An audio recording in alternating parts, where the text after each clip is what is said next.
Olá, bem-vindos ao Diário Esportivo nesta segunda-feira, dia 3 de julho de 2017. Estou aqui nas presenças do editor Ângelo Verotti e do repórter Marcelo Argachoy. Tudo bem com vocês? Tudo bem, prazer estar aqui novamente. Tudo tranquilo.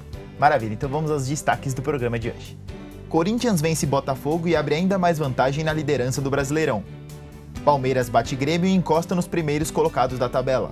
São Paulo perde e define demissão de Rogério Ceni. São Caetano e Água Santa estreiam com um empate na Copa Paulista. Bom, então vamos começar o programa de hoje falando a respeito de mais uma vitória do Corinthians, 1-0 sobre o Botafogo. Angelão, o Jô perdeu o pênalti, mas depois, quase no fim do jogo, conseguiu marcar o gol da vitória do Timão, 1-0 sobre o Botafogo. Mais líder do que nunca. Mais líder do que nunca, mas dessa vez passou um sufoco desgraçado para conseguir fazer esse resultado, né? O Gatito Fernandes, numa tarde, nossa, monumental, com as defesas sensacionais, inclusive no gol do Corinthians ali. Eu acho que não tivesse... Se tivesse um pouquinho mais de fôlego, ele defenderia aquela bola também do jogo, viu? Acabou complicando a frente dele, a gente né, tinha jogador na frente dele, acabou complicando. Mas o Corinthians, dessa vez, teve mais trabalho para conseguir vencer a marcação do Botafogo, segurou bem o Botafogo. O Corinthians é um resultado sensacional, né, abrindo 7 pontos para o segundo colocado. Até poderia ter, acho que, conquistado essa vitória com mais tranquilidade, eu acho. Eu acho que faltou trabalhar um pouco mais a bola. Tudo bem que o Botafogo deu aquela dificultada, mas faltou trabalhar um pouco mais a bola. Mas foi um placar que, quer que não, é um placar que o Corinthians já conseguiu. Acho que são 5, de todas as vitórias do Corinthians são 5, 1-0. E o que vale são os 3 pontos, né? Vai abrindo vantagem. Eu acho que é importante isso até depois que as equipes que estão disputando a Libertadores vierem focarem no brasileiro exclusivamente quando acabar a Libertadores ou forem eliminadas, né? Caso do Palmeiras, ou o próprio Grêmio mesmo, que vão focar. E é um bom, acho que quanto mais vantagem abrir, melhor, né? É verdade. Marcelo, você, nosso estreante aqui, né, Marcelo? Como é que vê esse Corinthians, né? O Corinthians agora com mais uma vitória, como o Ângelo disse, 7 pontos de vantagem aí sobre o segundo colocado. Quem pode parar esse Corinthians? Cara, é difícil dizer, né? O Corinthians ele tá numa fase excelente. O Carille, principalmente, ele se mostrou um tremendo técnico, trazendo toda essa bagagem do tempo que ele foi auxiliar do Tite, e no próprio jogo você pode perceber isso, que as duas alterações, tanto a entrada do Marquinhos Gabriel quanto do Pedrinho, tiveram muito impacto no jogo, e aí o Corinthians conseguiu sair com a vitória. E aproveitar que o Corinthians não está disputando Libertadores, já foi eliminado na Copa do Brasil e a Sul-Americana fica um pouquinho mais segundo plano, por ter essa prioridade, o time é um dos fortes candidatos ao título. É verdade, o Pedrinho fez uma baita jogada no gol do Corinthians, né? Chapelou, dividiu, bola sobrou ali. Marquinhos Gabriel, acho que finalizou, e depois o Jô, alguma coisa assim, e o Jô conseguiu empurrar depois. Foi o Rodriguinho, né, que deu o primeiro chute, o segundo chute, né, o Jô finalizou, o Rodriguinho finalizou, e depois o Jô finalizou novamente para fazer o gol corintiano. Então o Corinthians aí, com uma larga vantagem, 10 pontos de vantagem sobre o Palmeiras, né, Ângelo? Do Palmeiras, que também conseguiu uma vitória esse fim de semana, fez 1-0 no jogo de reservas, né? Fez 1-0 ali no Grêmio e, enfim, subiu mais um pouquinho na tabela, tá ali na quarta colocação, se eu não me engano. Foi a quarta vitória seguida do Palmeiras, né, no Brasileiro. Importantíssimo resultado, claro, um gol contra do Machado, acabou dando beneficiada para o Palmeiras. E é importante o Corinthians abrir vantagem mesmo, porque o que a gente fala, o Palmeiras tem a melhor equipe da competição, o melhor elenco pelo menos, né? E quando o Palmeiras entrar focando mesmo o Brasileirão, vai dar uma complicada. Não vou falar que vai tirar essa vantagem do Corinthians facilmente, isso aí é claro que não vai. Mas qualquer tropecinho do Corinthians ali, o Palmeiras chegando do jeito que está vindo, pode dar uma complicada pro Corinthians. Palmeiras e Grêmio foi um jogo sem graça, para falar a verdade. Mostra a limitação das equipes, até das equipes reservas também. Não foi um jogo gostoso, estava até assistindo, vi os melhores momentos ainda também. Não foi um joguinho legal de se ver. Mas, assim, importante é o resultado, e o Palmeiras conseguiu os 3 pontos, e é isso que está valendo, né? Você, Marcelo, que esteve lá no Pacaembu acompanhando em loco esse Palmeiras e Grêmio, como é que foi? Realmente foi sem graça, como o Ângelo disse? Cara, por ser um jogo de duas equipes reservas, obviamente a parte técnica decaiu um pouco, né? Mas o Palmeiras mostrou essa força do elenco, tanto que jogadores que pouco têm oportunidade ou que geralmente são criticados pela torcida tiveram uma boa atuação, principalmente o Mike, né? O Mike e o Egídio, os dois laterais foram muito bem contra o Grêmio. O Luan, que aos poucos está voltando por causa que estava se recuperando da cirurgia, fez outra boa partida, ele pode até pintar no time titular agora na vaga do Dracena. O único ponto baixo realmente do time reserva do Palmeiras foi o Borja, que ainda tá oscilando, tem ótimas partidas, às vezes tem bons momentos, o pessoal ainda pega muito no pé, e ainda com toda essa novela do Diego Souza, parece que pode estar entrando na cabeça dele isso. É verdade, o Borja, quem escalou no Fantasy Game da moda aí, se deu mal, né? Não saiu tão bem assim. Mas, Marcelo, você passou por uma situação um pouco ruim lá no Pacaembu, né? Só conseguiu entrar no jogo no segundo tempo e com bastante tempo de jogo, né? Foi, cara, complicado. Tava meio desorganizado ali em volta do Pacaembu para retirar. Quem comprou o ingresso na internet para poder retirar na bilheteria teve que pegar uma fila gigantesca que dava toda a volta lá na Praça Charles Miller. E aí, poxa, não fui só eu, foi coisa, tipo, 300 pessoas, acho que muito mais até. Muita gente acabou perdendo o jogo e na hora de chegar o tobogã lotado porque todo mundo chegou de uma vez, né? E aí fica essa nota negativa por causa da péssima organização do jogo. Com quanto tempo de jogo mais ou menos você entrou? Cara, acho que uns 20 do segundo tempo. Deu tempo de pegar o gol do Palmeiras. Eu entrei na hora que tava tendo a substituição do William.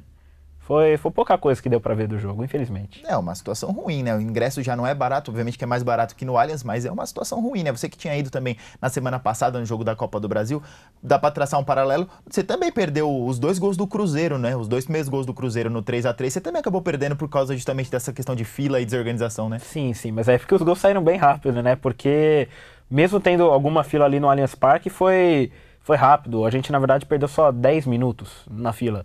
No Pacaembu foi mais de 1 hora. Então, o Palmeiras tem que ver mais essa questão de organizar a retirada de ingressos, porque às vezes fica muita gente que compra pela internet, até porque agora é mais prático e tal.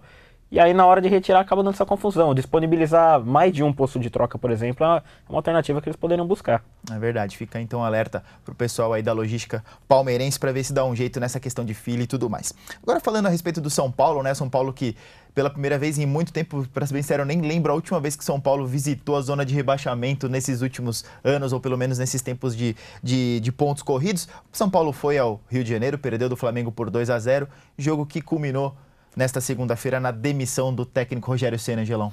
O São Paulo, como a gente vem comentando nas últimas semanas, o Rogério Ceni não conseguiu dar um padrão de jogo para o São Paulo. São Paulo também, os jogadores alternando muito bons momentos e maus momentos.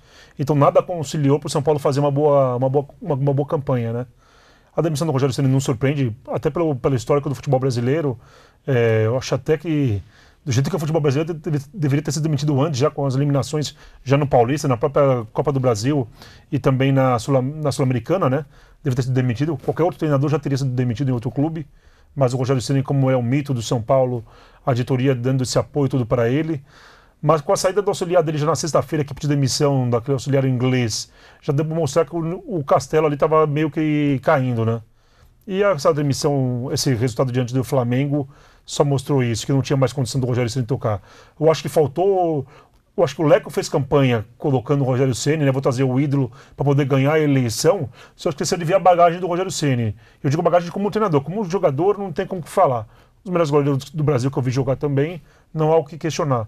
Mas como treinador, faltou experiência. Não adianta você falar, eu vou fazer estágio na Europa, trabalhei com os melhores treinadores ali, vi o que eles fazem. Não. Você tinha que ter bagagem aqui, começando no São Paulo, nas categorias de base ali, entendeu? Para poder preparar o time, depois pegar um São Paulo na Copinha, São Paulo, para depois pegar o principal. Infelizmente o São Paulo queimou essa etapa. O Rogério Ceni também, eu acho que ele poderia ter sido um pouco menos, não vou dizer orgulhoso, mas ter falado, não, quero começar um pouco por baixo para depois chegar no principal. O que aconteceu? Ele já se queimou no time principal, então para voltar agora vai demorar para voltar, pelo menos para o São Paulo. Vai chegar em outro clube, não sei qual, com que bagagem, vai mostrar o que em outro clube? É claro, pode ter algum outro clube que vai dar uma chance para ele, mas não tem bagagem nenhuma para mostrar. Ele não fez nada no São Paulo que mostre que ele tem condição de pegar qualquer clube por aí. Você contrataria, uma pergunta para você contrataria o Rogério Ceni como treinador? De fato, ele não fez uma nada. questão... Então é complicado, eu acho. São Paulo, ele queimou o Rogério Ceni, o Leco para fazer campanha e o Rogério Ceni para... Vou chegar, eu acho que ficou um pouco de soberba ali. Eu vou me dar bem no São Paulo porque eu me dei muito bem nesse clube. Infelizmente a demissão não é de surpreender, acho que demorou até. São Paulo na janela de rebaixamento, acho que desde 2013 que o São Paulo não visitava muito ali a zona de rebaixamento. Como o Rogério Ceni próprio chegou a falar disso daí. E agora buscar um treinador, a gente está conversando aqui, acho que o Dorival é um bom nome, dependendo para esse São Paulo aí. Vamos ver quem a diretoria vai apostar. Mas é um cara que tem que chegar, um cara que tem experiência para dar um padrão de jogo pro São Paulo e fazer esse time jogar. Não tem que falar só que era elenco, porque o São Paulo trouxe elenco, trouxe jogadores e o time continua não rendendo, né? É verdade. Eu acho que Rogério é aquele técnico que tem a cara do São Paulo, né? Para ele ir para um outro clube é até difícil você enxergar o Rogério com uma outra camisa, com outro escudo, mesmo que seja como treinador. Ele é um técnico que tem a... ele é a imagem do São Paulo, né? Acho que o São Paulo poderia ter colocado ele pelo menos no time B, o time que está disputando aí a Copa Paulista, né? Quem sabe poderia ser uma alternativa para manter o Rogério pelo menos inserido num projeto no qual ele adquirisse experiência e tudo mais, mas enfim. Mas eu acho que agora o problema do Rogério é o salário. Sim. Porque ele chega com um salário bom, tá com um salário bom, você vai colocar um cara com um salário alto para dirigir um time da Copa São Paulo e vai contratar um treinador ainda para pagar caro, porque São Paulo vai pagar caro num treinador, quer se seja o Dorival ou qualquer outro, não vai pagar um valor baixo, entendeu? Então fica essa coisa. São Paulo acho que foi totalmente errado. O São Paulo não se programou direito, fez uma grande bobeira contratando o Rogério Ceni como treinador. É verdade. E a respeito do jogo em si, Marcelo, 2-0 para o Flamengo. O São Paulo vinha suportando ali, a defesa vinha funcionando, mas a partir do momento que o Guerreiro fez o gol de falta e depois o Diego fez aquele golaço de primeira, a casa caiu, né? Foi, o começo do jogo foi até bom do São Paulo. Eu pensei, poxa, será que agora vai? Mas aí realmente fez a diferença que tem no... Não vou dizer de elenco, porque o São Paulo tem um bom elenco. O problema mesmo era toda essa organização tática. O Rogério tinha realmente a sua parcela de culpa na forma como o São Paulo estava jogando. Mas aí o Flamengo, principalmente esse entrosamento do Everton, o Everton Ribeiro, o Diego e o Guerreiro, esse quarteto está jogando muita bola junto e foi o que aconteceu lá no Luso Brasileiro, né? Começou com o gol do Guerreiro, o Rogério Ceni, tanto que depois na coletiva ele ficou bastante irritado, falou que não foi falta, que teve muita distância da barreira, mas o time não mostrou reação, o psicológico sentiu bastante. Tanto que os jogadores do Flamengo chegaram com muita facilidade no segundo gol e no segundo tempo eles tiraram o pé, né? O São Paulo basicamente atacou e o Flamengo se limitou a 1 ou 2 contra-ataques que levaram muito perigo. O Rodrigo Caio tirou uma bola em cima da linha. O São Paulo poderia ter perdido de muito mais se o Flamengo realmente fosse com esse intuito de golear. É verdade, o Flamengo, que com certeza é um dos candidatos ao título, né, junto com o Palmeiras, com o Grêmio, com o próprio Corinthians, que vem demonstrando, Angelão. O Flamengo está vindo muito forte, isso que eu ia dizer. O Flamengo mostrou um grande potencial ali no Ninho do Urubu, né, que estão chamando de Ninho do Urubu. Tá vendo os jogadores, está o Diego dando entrevista falando disso daí, que está virando uma casa para o Flamengo ali, por causa da pressão, de tudo, um estádio acanhado, mas aquela pressão toda, a torcida incentivando muito que a torcida do Flamengo faz esse trabalho, né? E o Flamengo mostrou um grande potencial, mostrou que tem elenco. O próprio Rodolfo na zaga do São Paulo, na zaga do Flamengo, que o Rodolfo passou pelo São Paulo, passou pelo Grêmio, é um grande jogador também. Então o Flamengo está montando, a exemplo do Palmeiras, o Flamengo está montando os melhores elencos do Brasil também, eu acho. Então esse Flamengo vai dar trabalho também.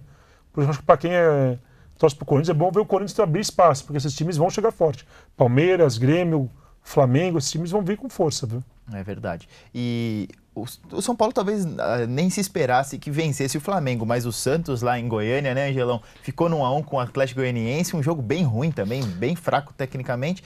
E, enfim, o Santos perdeu uma oportunidade de somar 3 pontos. O Santos, ele, foi o que eu falei aqui, acho que a contratação do Lever Cup ok, foi com o técnico tampão, né, até o final do ano só. Mas eu tenho minhas restrições ao trabalho do Lever Cup. Já vi ele trabalhar no São Paulo, vi ele trabalhar nos clubes, no Cruzeiro. Claro, já conquistou títulos, não dá para negar isso daí. Mas acho que é um técnico que está meio ultrapassado já. Por nível o Santos tem um elenco bom. É claro que o elenco também, o Santos poupou alguns jogadores também para dar Libertadores, como todo mundo está fazendo. Mas dá para se pensar numa melhor exibição diante do Lanterna do campeonato, né? E principalmente depois que o Lanterna do campeonato perdeu um jogador, o Santos ficou com um a mais ainda, né? Então é triste ver. É triste ver o Santos atuando desse jeito. E então se fala de você ficar poupando jogador, então o Campeonato Brasileiro fica desprestigiado. Mas eu preferia com um time completo ali, para fazer resultado, vai fazendo alguma gordurinha ali. E era melhor um time completo do Santos. Mas infelizmente foi aquele time meia a meia, né? E acabou arrancando um empatinho bem ruinzinho diante do Atlético Goianiense, né? É verdade, Marcelo. O que dá para você dizer desse Atlético Goianiense 1, Santos 1? O Santos ficou devendo, né? Ficou devendo e podia ter sido até pior, porque o Vanderlei teve uma atuação excelente, como ele tem feito o campeonato inteiro, né? O Vanderlei tem sido destaque, não à toa, tem muita gente até pedindo a convocação dele. E, cara, o Atlético Goianiense resolveu jogar como mandante mesmo, como na Série B eles tiveram um bom desempenho jogando ali no Estádio Olímpico. Eles começaram, o primeiro tempo foi completo o domínio do do Atlético, só conseguiu chegar ao gol por conta da jogada do pênalti, não do pênalti em si, que o Vanderlei também teve uma ótima intervenção, mas com a expulsão do Jorginho, que é o principal armador desse time, o time caiu também porque tem pouca qualidade técnica o Atlético Goianiense. É um dos elencos mais fracos do Brasileirão, ao lado do Avaí, provavelmente. E aí o Santos, mesmo com o time misto, podia ter ganhado, né? Tudo bem, o empate fora de casa não é um resultado ruim, mas por se tratar dessa diferença entre os dois elencos, dá para ter conseguido uma vitória. É verdade. Bom, agora mudando o assunto para o Campeonato Brasileiro da Série D, a gente não teve rodada esse fim de semana, né, como estava previsto, por conta de uma situação no STJD, um atleta do São Raimundo do Pará foi punido, o clube perdeu 3 pontos justamente por escalação, aliás, o clube foi punido, né, pela escalação irregular de um atleta, né, perdeu 3 pontos, mudou uma parcela aí da tabela da segunda fase. Não mudou a tabela do São Bernardo, mas mudou as datas, né? O São Bernardo, que encararia nesta segunda-feira o Metropolitano lá em Blumenau, vai encarar o time catarinense só neste sábado, dia 8, e a volta dia 15 aqui no 1º de maio, né, Angelão? O novo campeonato começa, pode-se dizer assim, né, para o São Bernardo. Infelizmente ele fez uma belíssima campanha na primeira fase e agora tem tiro curto, né? Então não pode bobear. Quer não, o Wilson Júnior ganha tempo para preparar ainda melhor essa equipe, né? Porque quer não, o São Bernardo fez 3 vitórias, aí depois teve uma derrota, aí teve um empate e venceu na última rodada. O time deu uma certa acomodada, que é até natural, nós chegamos a conversar aqui no programa sobre isso. Então o Wilson Júnior aproveitou essas 2 semanas, acerta a equipe direitinho, para fazer um bom jogo lá. Vamos torcer para o São Bernardo agora provar essa primeira fase dele lá em Santa Catarina, né? Fazer um bom resultado lá e conseguir a classificação. Só faltava, né? É o primeiro bem aqui e chega depois não passa para a próxima fase, né? É verdade, ia ser um... Até esse regulamento, desculpa te cortar, eu acho meio injusto. Deveria, não sei se é um grupo, fazer grupinhos de 4 de novo, vai seguindo para ficar, porque o time ele perde a chance totalmente, né? É verdade, aquela questão da economia burra da CBF, né? Ela quer agora fazer mata-mata para já dar uma enxugada no campeonato e, na verdade, acaba tirando equipes qualificadas que, às vezes, num mau jogo, perde, já leva um 2-3-0 e depois o time em vantagem segura. Tá eliminado, né, Marcelo? O regulamento infelizmente todo mundo concordou com esse regulamento, né? O jeito é jogar. Mas o time do Metropolitano não deve ser uma grande ameaça pro São Bernardo. Ele é uma equipe tecnicamente melhor do que os outros que estavam no grupo do São Bernardo na primeira fase. Só que o time do São Bernardo ainda é melhor, digamos assim, que o Metropolitano. Ainda é um adversário que dá para encarar. O problema mesmo seria na próxima fase, quando o adversário sairia do confronto entre São José e Brusque, que são 2 equipes bem casca-grossa. E aí sim o São Bernardo teria o problema para avançar de fase. Vale ressaltar, São Bernardo é o único paulista que sobrou, né, na competição, já que Ituano, Red Bull, Portuguesa, 15 de Piracicaba e Audax, todo mundo já dançou. Mudando agora a chavinha para a Copa Paulista, né, a gente teve a estreia nesse fim de semana de São Caetano e Água Santa. Ambos empataram, né, o São Caetano recebeu o Santos B no Anacleto Campanella e ficou no 2-2. O Santos saiu na frente, depois o São Caetano conseguiu a virada e nos últimos minutos acabou cedendo a igualdade ao time santista, né, Angelão? Um começo não era o que se esperava, né? Com certeza um dos maiores investimentos do campeonato é o do Azulão. Esperava-se que já começasse com uma vitória contra um time B do Santos. Mas queira que não, a camisa pesa, né? Pegar um Santos logo pela frente na primeira rodada, eu acho que dá um certo nervosismo, não nervosismo, não sei se a palavra é exata para os jogadores do São Caetano, mas dá um certo receio, né, de você pegar um time como o Santos, time de camisa. O jogo foi em casa, mas queira que não, o São Caetano tem feito, principalmente na Série A2, bons resultados fora de casa. Eu acho que o São Caetano pode ser que tenha alguma certa dificuldade jogando na Campanella, mas fora de casa o São Caetano acho que vai surpreender, vai conseguir ir bem. E ainda acho que claro, o melhor resultado seria a vitória, mas um empatinho contra o Santos, por ser o Santos, não foi todo mal, não, acho, nesse começo de competição, não. Os gols do São Caetano foram marcados pelo Regis, né, jogador que foi um grande destaque na reta final da Série A2, e também pelo Eduardo Luiz, zagueiro. E o que vale ressaltar também, Bruno Recife completou 200 jogos, Sandoval completou 100 jogos, e o destaque negativo foi a expulsão do Carlão, quase no fim da partida, tentou... segundo consta na súmula, né? Tentou iludir o árbitro ali, colocou a mão tentou fazer um gol com a mão, o árbitro acabou expulsando ele. O que você acha, Marcelo? Um resultado foi bom, foi ruim, foi justo, mais ou menos? Cara, considerando o panorama do grupo, foi bem mais ou menos, porque no grupo todos os times empataram, né? Tem um único jogo faltando, que é o Portuguesa contra o Portuguesa Santista, que ainda vai acontecer, mas todos os times empataram, então não mudou muita coisa, não foi nem bom nem ruim. Mas considerando as circunstâncias do jogo, o Santos saiu na frente no começo, né? Aí o São Caetano Por sofrer o gol no começo a gente sabe que é complicado já, mas o São Caetano conseguiu empatar 2 minutos depois, conseguiu virar. Só que a expulsão do Carlão você vê, é engraçado. Assim como o Santos, o time principal, se beneficiou da expulsão do rival para empatar, o Santos B também, né? E aí, por perder um jogador importante, que é o Carlão, que é a referência artilheiro desse time, ficou mais complicado. Realmente você tentar manter o resultado, até porque tem a deficiência numérica também.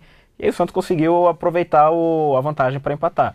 E aí também tem um desfalque para a próxima rodada, né? Que agora ele não vai jogar e o São Caetano vai ter que procurar opções no ataque. Então, realmente, essa expulsão impactou negativamente o São Caetano pro resto do campeonato. É verdade. Outro ponto a se destacar do Azulão é a estreia do Léo Jaime, né? Que, enfim, fez essa estreia pelo São Caetano, recuperado de lesão. Ele foi contratado para a Série A2, mas acabou sofrendo com uma lesão. Ficou de fora da competição, que levou o Azulão de volta à elite e também ao título da divisão de acesso. E aí fez sua estreia, quem sabe é essa opção que o Marcelo citou. E quem também ficou no empate foi o Água Santa, né? Assim como eu citei, ficou no 0-0 com o Nacional em casa. Acho que esse sim foi um resultado ruim, né, Ângelo? Foi um resultado ruim, mas o Água Santa criou bastante. O Bruno Smith teve uma tarde muito boa, digamos assim, criou bastante. Infelizmente o Água Santa não conseguiu colocar a bola na rede. Mas também você pega um Nacional que foi campeão da Série A3, né? Tudo bem, o time da primeira divisão, que já foi da primeira divisão, que é o Água Santa, contra o Nacional. E é um resultado ruim, mas ainda acho que a primeira rodada, o próprio Jorginho chegou a falar pro Marcelo, né, que precisaria uns 2, 3 jogos para poder acertar essa equipe, para poder adquirir ritmo. Então é início de campeonato, mas acho que o São Caetano e o Água Santa eles vão vir fortes, são os dois principais dois dos principais favoritos, vão ter 4 ou 5 equipes ali que vão brigar por esse título. A não ser que eles nos surpreendam e acabem indo mal. Mas eu acho que São Caetano e Água Santa, assim como foi na Série 2 do Paulista, são os dois favoritos dessa competição aí. Você que esteve lá semana passada, Marcelo, acompanhando... aliás, você conversou com o Jorginho bastante na semana passada. Esperava-se mais do Água Santa? Obviamente, como o Ângelo disse, o Água Santa teve mais chance, mais volume do que o Nacional, não conseguiu converter em gols, mas o Água Santa ficou devendo? Cara, o que o Jorginho conversou durante toda a semana foi... O time não está pronto, ele ficou cobrando bastante paciência da torcida, insistiu que a parte da defesa o goleiro estava definido, do meio para frente ele ainda tinha que pensar bastante, ele testou muitas coisas durante os treinamentos, escalações diferentes, jogadores diferentes, então era de se esperar uma falta de entrosamento até, porque boa parte do elenco chegou agora, são poucos os remanescentes da Série A2, o Bruno Smith é um deles, e por se tratar do Nacional, que manteve a base campeã da Série A3, manteve o técnico Tuca Guimarães também, o time deles já estava um pouquinho mais organizado. E tem também a habilidade do Nacional em jogar fora de casa. Na campanha da Série A3 eles chegaram a ter um resultado ruim jogando na Barra Funda, geralmente no jogo de ida, e eles conseguiam reverter o resultado fora de casa com facilidade. Tanto que foram campeões perdendo de 1-0 em São Paulo e ganhando de 2-0 da Inter lá em Limeira. Então, o time do Nacional é um time difícil de se enfrentar também, mas o Água Santa, quando conseguir engrenar, aquilo que o Ângelo falou, com certeza vai estar entre os candidatos ao título. Concordo também que São Caetano e Água Santa estão entre os favoritos. Coloco, acho que o Mirassol nessa briga, o 15 fora da Série D pode ser aí um Ferroviária, time... possivelmente. Exatamente, são times já tradicionais na competição, que costumam morder aí alguma coisa, então são aí candidatos às vagas na Série D e na Copa do Brasil, que são as bonificações dadas aos times campeão e vice dessa competição. E agora falando do Campeonato Paulista da segunda divisão, a gente teve aí uma derrota em casa do Sport Clube São Bernardo. Faz tempo que a gente não falava de uma derrota do Cachorrão aqui, mas perdeu em casa do Primavera por 2-1. Viu ali a liderança do grupo ameaçada, né, Angelão? Era uma coisa até impensada, né? Tendo em vista uma campanha muito boa do Sport Clube São Bernardo. Agora o time de Indaiatuba encostou e pode aí nessa última rodada tirar a liderança do São Bernardo. Pode tirar. O problema é que o São Bernardo está querendo acontecer com o Corinthians na primeira divisão do brasileiro, né? Guardadas as devidas proporções. Deslanchou muito rápido, né? Então, para você depois manter aquela empolgação, para você manter... Você chegar ao topo é mais complicado, mas você se manter é mais difícil ainda, né? Então você tem que manter o emocional dos jogadores para poder manter a primeira colocação. Isso dá uma complicada. Eu acho que o São Bernardo pecou muito por isso. Não pecou, não é um falar que ele pecou, mas não conseguiu ainda se acertar com isso, entendeu? Ele tem vindo com vitórias, mas o time dá aquela certa alternância, joga bem, aí joga outro mal, mas consegue a vitória, entendeu? Então o time, mas se manter é mais complicado. Eu acho que foi isso que pegou com o São Bernardo. Abriu muita vantagem, acabou se dando aquela descuidada depois no final, naquele relaxamento, aquele relaxamento natural, e o Primavera acabou encostando. Está classificado já.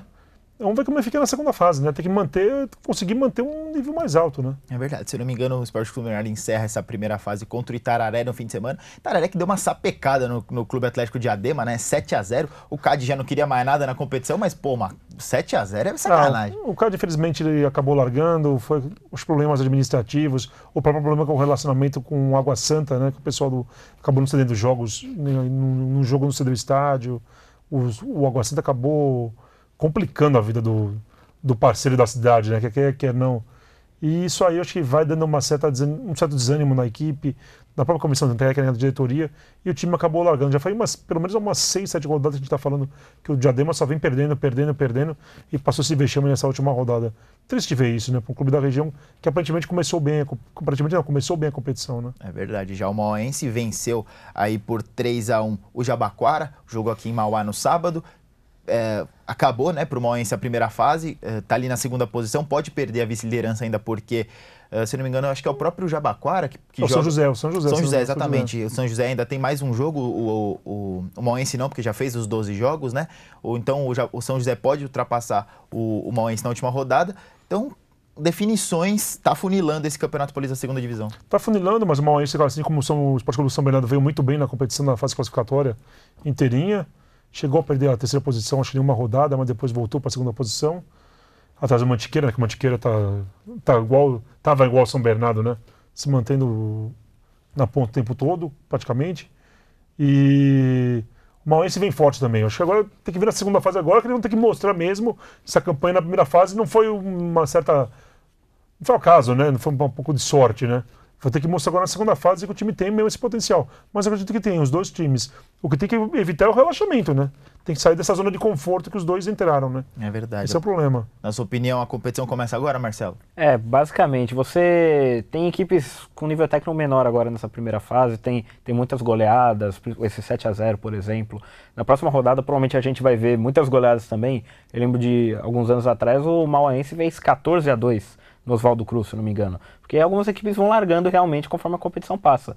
E aí, conforme vai se afunilando, os times ficam mais focados e tanto o Mauaense quanto o São Bernardo são equipes muito qualificadas e têm boa chance de subir. O São Bernardo, principalmente, por conta do técnico, né, que é o atual campeão, o Ricardo Costa, vem fazendo um ótimo trabalho. Na passagem anterior dele pelo Sport Clube também fez uma boa campanha, tanto que aí ele acabou saindo para outro clube e aí o São Bernardo acabou ficando, acho que, em terceiro lugar e avançavam só os dois.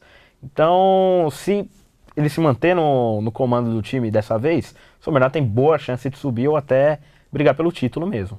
É verdade, além do treinador, outra coisa boa do Cachorrão, uma coisa proveitosa é a parceria com o São Caetano, né, que trouxe vários bons jogadores pro time de São Bernardo, como o Felipinho, né, que tá deitando e rolando, artilheiro disparado da competição, enfim.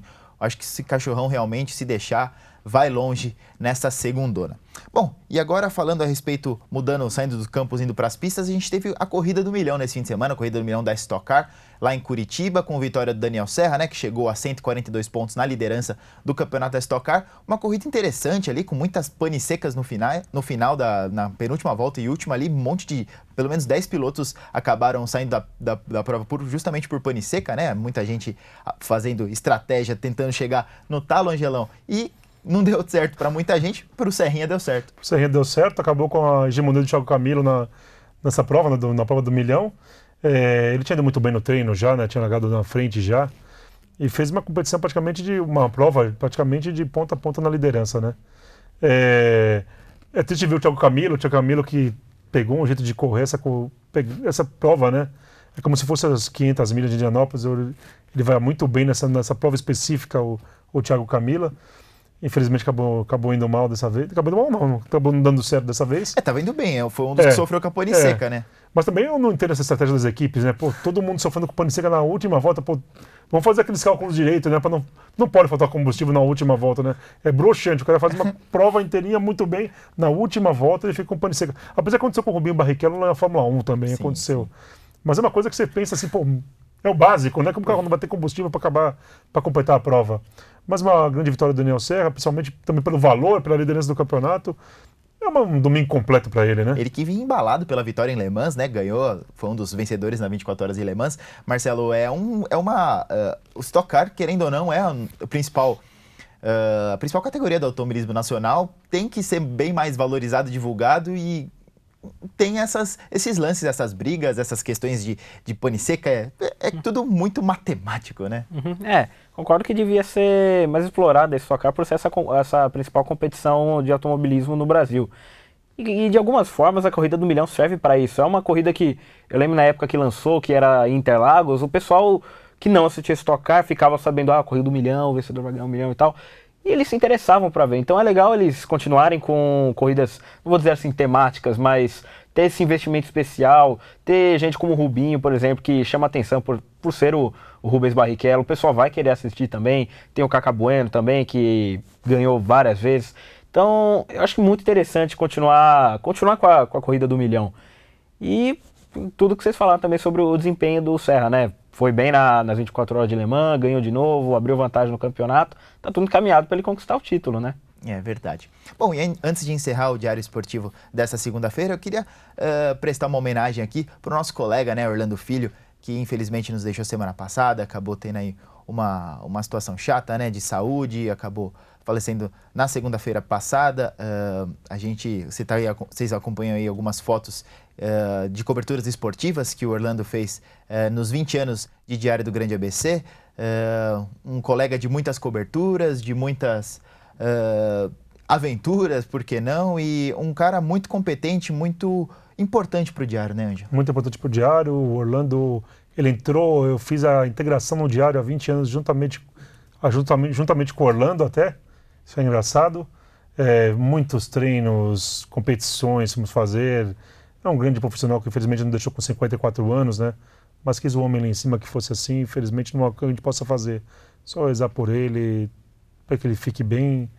E enaltecer o que ele mostrou nas fotos dele, mostrar esse grande trabalho que ele realizou durante a carreira dele. Não há um ar para falar mal do Orlando, é só elogiar a grande pessoa e o grande profissional. Infelizmente fazer muita falta aqui no Diário do Grande ABC. É verdade, e é um cara que, seja para quem tivesse muitos anos de casa como o Ângelo, ou para quem tem pouco tempo de casa, como é o caso do Marcelo, que é um cara que realmente era uma figura carimbada na redação, né, Marcelo? Para você que é recente aqui no Diário, o Orlando era um cara muito bacana, muito querido por todos, né? Sim, cara, foram só 6 meses trabalhando junto com o Orlando, mas deu para perceber que é uma pessoa fora de série, era um cara muito disposto, um cara muito, muito do bem, sabe? E, como profissional, tudo que vocês falaram também, eu não tive muito esse contato, como você bem falou, mas pelo que eu conhecia do Orlando, ele realmente foi uma grande perda. É verdade, algumas viagens que fiz com o Orlando de coberturas para cobrir treino do Santo André, em Jacutinga, fomos fazer inclusive um jogo treino do São Bernardo e Santo André em Águas de Lindóia que teve uma pancadaria, foi uma pauta bem bacana e a gente foi dando risada, voltamos de lá dando risada de toda a situação, né? Obviamente que a gente nunca é legal uma briga, mas a gente voltou dando risada. Uma pessoa sempre muito comprometida e ao mesmo tempo preocupada com os resultados aqui dentro do Diário do Grande ABC. Então fica aqui a homenagem do Diário Esportivo, da equipe de esportes a Orlando Filho, um grande cara que Deus o tenha, Orlandinho, fique em paz, que agora você descanse. Fica aqui também nosso abraço à família, a todos os amigos e colegas do Orlandinho, tá certo? Bom, destaques finais do Diário Esportivo desta segunda-feira, Angelão. Destaque final é para a derrota do Chile na Copa das Confederações. Achei que o Chile entregou o título na mão da Alemanha. Como até a Alemanha fazer um gol numa bobeada do Chile, o Chile tinha pelo menos criado umas 4 ou 5 oportunidades para ter aberto o placar. E, infelizmente, eu acho que eu não vejo o mérito da Alemanha. Eu vejo que, nesse caso, dessa vez, pelo menos, eu vejo que o Chile entregou o título da Copa das Confederações para a Alemanha. É verdade. Tinha tudo para o Chile ser campeão, né? Fez de tudo, mas também a destacar o Joachim Löw, né? Com um time B ali da Alemanha, conseguiu levar a seleção a esse título. Marcelo? Uma nota um pouco triste é a situação da arbitragem no Brasil, né? Que essa rodada tivemos vários problemas com a arbitragem, principalmente em relação a pênalti. Teve o pênalti no Egídio, o pênalti do Corinthians também, que essa história de dentro da área, fora da área, deu bastante discussão. E teve uma situação até curiosa lá em Recife, no jogo Sport Atlético Paranaense, que as duas equipes estavam com camiseta da mesma cor, não dava para diferenciar ninguém, e o árbitro deixou o jogo seguir até o final desse jeito. Então a gente tem que rever um pouco o nível da arbitragem do Brasil, porque está complicado. Obviamente, né, a arbitragem é sempre um tema polêmico, mas também hoje em dia é tanta câmera em cima do árbitro que deve ser até difícil para o cara trabalhar, né? Obviamente tem os benefícios que ele pode usar hoje a imagem a favor, mas também tem os malefícios que na segunda-feira, né, pós-rodada, todo mundo descendo o reio em cima do árbitro, né, Ângelo? Então, mas esse é o grande problema. A tecnologia avançou, mas antigamente falar a arbitragem piorou, a arbitragem não piorou. O que acontece agora tem câmera em cima. Quando você não tinha nem jogo televisionado na década de 80, raramente passava um clássico de domingo, passava na televisão, aconteciam essas coisas. Só que você não tinha câmera ali para mostrar. Agora não, a câmera entrega tudo. Então é um complicador para a arbitragem. Eu sempre falo isso. A tecnologia chegou, mas no futebol ela estragou, está estragando, entendeu? Está estragando, porque também você usa a tecnologia para o lance, vamos olhar na câmera, para depois voltar. Ah não, anula o lance, anula o pênalti. Eu acho que dá aquela quebra na sequência do jogo. Então antigamente acontecia isso, acontece o quê? Não tinha câmera, segue o jogo, acabou. Agora não, fica travando. Mas eu não sei qual é a melhor solução para você resolver esses problemas, entendeu? Eu acho que a arbitragem vai errar sempre errou e vai continuar errando, não vai ter jeito isso daí. São seres humanos e vão errar. O problema agora é a câmera pega tudo, né? É verdade. Bom, meu destaque final vai aí para o São Bernardo, né, que joga no fim de semana pelo Campeonato Brasileiro da Série D, o primeiro jogo lá em Blumenau. Vamos torcer aí por uma vitória do Tigre, né, para voltar lá de Santa Catarina com essa classificação, a terceira fase já bem encaminhada, ou pelo menos que não volte com um resultado que se torne praticamente reversível para o jogo da volta, que vai ser dia 15 aqui no 1º de maio. A torcida de São Bernardo, que infelizmente não vai poder ir até Blumenau, né? Ou se for, vai ter que ir descaracterizada, porque não pode entrar vestida de São Bernardo lá no estádio do SESI, porque só tem uma entrada, né? Uma situação absurda, né, Angelão? Uma situação absurda. Não sei como a CBF autorizou uma situação dessa, que a torcida adversária tem que ir descaracterizada. Não aceito isso, acho um absurdo a CBF aceitar isso. Mas é coisa do futebol brasileiro, né? Infelizmente é assim. Bom, então o Diário Esportivo fica por aqui.